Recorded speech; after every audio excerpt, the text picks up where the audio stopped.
The overall goal of this experiment is to determine mitochondrial calcium retention capacity in calcium-induced mitochondrial swelling.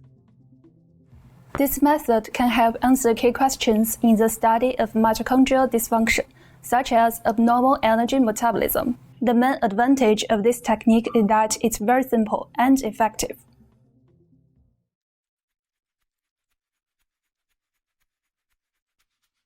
To begin, seed about 3 million SHSY5Y cells per 10 cm cell culture dish.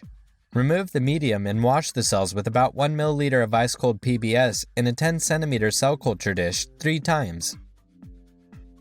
Add 1 ml of ice-cold PBS into the 10 cm cell culture dish and scrape the adherent cells into a new 1.5 ml tube. Centrifuge at 800 times G for 10 minutes at 4 degrees Celsius.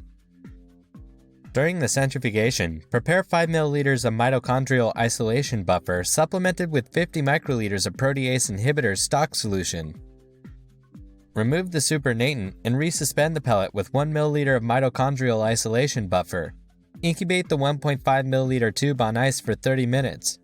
Then, lyse the suspended cells with a glass homogenizer up and down manually on ice. Transfer the homogenate into a 1.5 ml tube. Then centrifuge at 1000 times G for 5 minutes at 4 degrees Celsius to remove the debris. Following centrifugation, transfer the supernatant into a new 1.5 ml tube before centrifuging again as before. After transferring the supernatant to a new tube, centrifuge at 14,000 times G for 15 minutes at 4 degrees Celsius. Remove the supernatant and resuspend.